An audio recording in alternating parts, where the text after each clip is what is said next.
Hi, everyone. I'm standing here because I am a maker and a caretaker by trade. When thinking about today's theme as creators and curators are effective synonyms for what I call myself, I decided, what if I talk about curating creators? You see, lately there's been all this buzz about how to get more women in leadership positions. I don't know if there's a lot of ladies out here. If you raised your hand, I wouldn't be able to see you, so I guess it doesn't matter. This is relevant, I promise. There have been TED Talks that go through the stats and psychology surrounding a woman's relationship to her job, including needing to speak up and asking for what she wants. I've also heard people questioning how wanting kids plays into a woman's career, both negatively and positively. In thinking about how I curate creators, I said to myself, what if we flip all of that stuff? Just flip it on its head. Look at it in a different way. What if we formally make the case that a maternal personality, heck, let's call it a parental inclination, is a huge benefit to the leadership of a team and to an overall career? In smaller organizations in particular, I believe there is a clear advantage in both the traditional strategic management that you've all experienced for decades, and then there's a figure that's focused on individual needs and productivity and how it relates to the overall goal of success.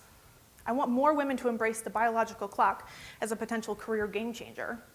But part of the beauty of this caretaker advantage is that dudes get in on it too. Caretaking exists in all genders and all orientations, and it is the oldest form of leadership. The act of desiring or engaging in parenthood not only teaches you to be the boss, but also teaches you to fight for those who look up to you.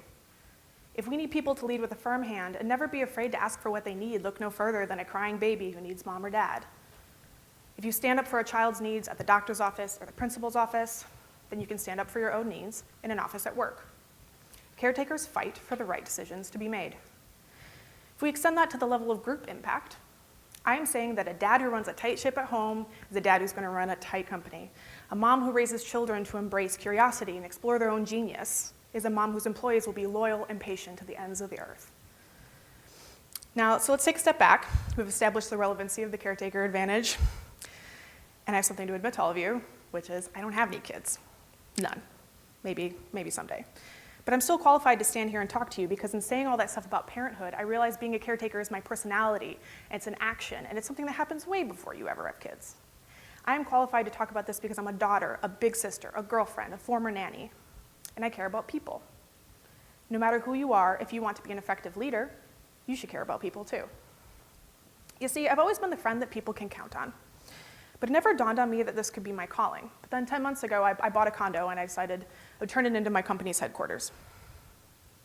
When I first moved into my new neighborhood, my neighbor came over to say hi. She had a toddler on her hip, and she's standing there and she says, "You live in this place all by yourself? Like, you don't have any kids, husband? You don't have a puppy?" Real serious judgment on the puppy part. And as I stood there loading the dishwasher, I replied, "Nope, no kids, no puppy. I have programmers." It's practically the same thing. They eat endless amounts of food, they whine when they're tired, they leave crumbs and footprints everywhere despite my best efforts. I love all those goofy bastards, and this space is for them. I meant every word I said. You see, I'd been the leader for 2.5 years at that point, but in committing to this space for my swiftly growing team, I was owning the momness. Yeah, that's right, I am company mom, and my team is my family, and your team should be yours. In small organizations, creative ones in particular, leaders are determining direction that lives and dies by its people. I might be a CEO, but I don't spend my days growling at an assistant or meeting with a board. My day-to-day consists in leading a team of 10, and only by making sure every single one of them has what they need to be effective and productive do we exceed as a greater whole. Every single decision that I make affects them and affects me directly and equally. Therefore, if we consider my natural inclination to mother and provide for my team, aka nagging, it is easy to make a parallel from family structure, where kids need to grow, be nurtured, and prepare for adulthood and go to college, to an organizational structure where each member has their own needs, goals, and career path. Kids prep for college, and my team preps to build a legacy, in our particular case, through creative software development. It's obvious to see advantages of parental inclination and caretaking within my own career, but how do I manifest caretaking at an individual level within an organization? The best way to explain it is through a comparison. Let's talk about Colin and Jonathan. Luckily, neither of them are here right now. Colin is 22 years old and our resident precocious programmer and a DePaul alum. He started working with us when he had 2 quarters to go in order to finish his degree. Between school and a long-distance girlfriend, there was no way for him to be an average 9-to-5er, And being younger means that he's more susceptible to the emotions of our clients. They throw something at him, he freaks out. We love him because not only is he super smart, but his sense of wonder hasn't been destroyed by the cruel, jaded comments of his peers. Anyone who works in design or tech will understand that, at least not yet. Then you have Jonathan. He's 10 years Collins Senior, married, has a 3-year-old, and abides by that 3-year-old's schedule. He left management to focus back on code because bringing a life into the world made him realize his calling as a maker. We like Jonathan because he's a problem solver through and through, no matter the sacrifice. But when it comes to the individual, the way that Colin gets from point A to point B and Y is very different than how Jonathan gets from point A to B. The journey is going to rely on the circumstances that make them who they are. The journeys make them Colin and Jonathan, not employee number 5 and employee number 10. Therefore, they have different needs. Similar to how one would make decisions for a child based on his or her specific needs, and how those needs may be different than a brother or a sister, I find myself creating my own set of expectations, guidelines, and goals for each of my coworkers to better serve my team. In short, you can call your team family, but your family is not staffed by robots. It's staffed by 100% unique human beings looking to you for empathy. Colin is going to need to take days off for studying and exams, or to go visit his girlfriend. I'll need to sometimes check in and make sure he bought groceries or actually got some sleep. I also need to make sure he steps away from the computer to gain perspective, or tell him to go drink a beer when a client tore him up. I will even send him dinner if he decides to work over a weekend because he's stressed out about a deadline. For Jonathan, I have to make sure he has enough time with his little boy. I might not have kids, but I can certainly appreciate that. I have to think hard on accommodating insurance issues that I never had to tackle before because my team's all single people otherwise. If Jonathan's kid gets sick, I'm going to tell him to go be with his son no matter the projects that need to get done. I will make things work in his time of need because he makes things work for me on a daily basis. And at the end of the day, I'm going to make sure that Colin and Jonathan hang out so that they can trade experiences and know that we all have each other's backs. You can't work well with someone you don't know well. My investment of time and money into them getting drinks or dinner together is an investment in the long-term smooth sailing of my company. I, as company mom, have to give them the tools for success and point them in the right direction.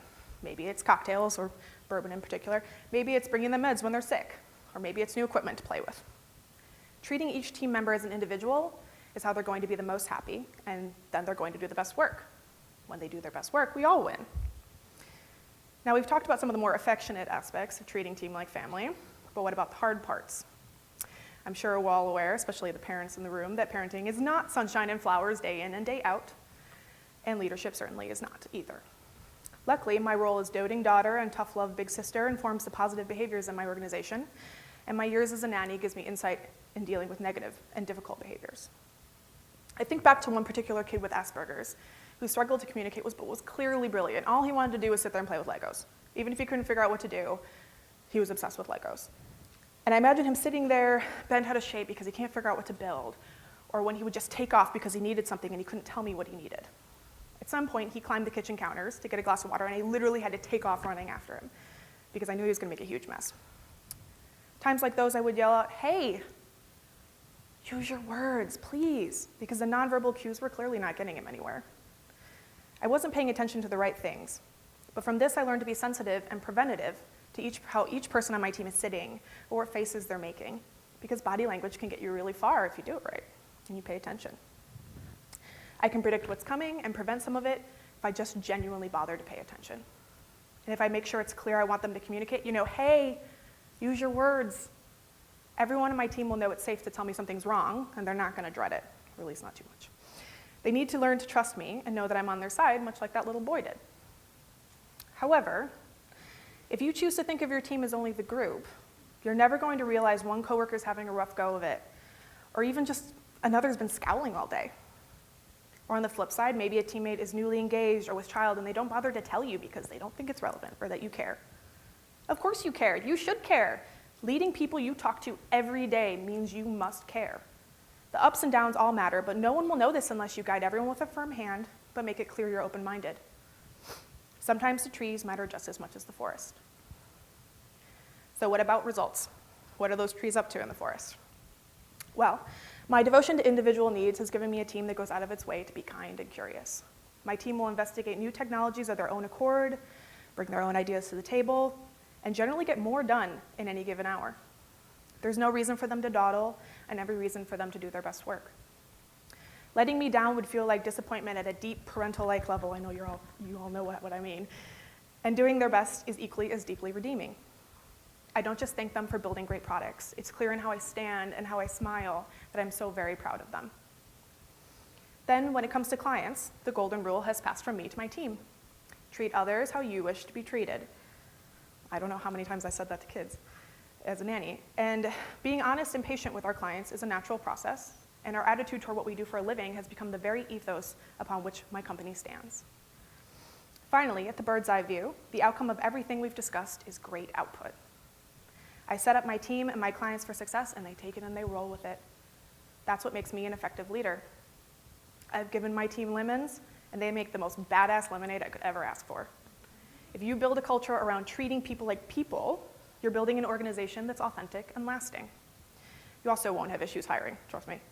Take it upon yourself to be a good mom or a good dad, whether it's in real life or in a team scenario or both. It pays for itself in the long run. The attitude and skill set is an investment in your future. Because in the end, with small organizations, there's no HR. There's just you, the boss, the caretaker. Everyone's fate and trust is sitting in your hands. If you treat those around you like family, you will act with them in mind. You will act on their behalf. I am mothering so as to push myself and my team forward, and I hope you will consider doing so as well.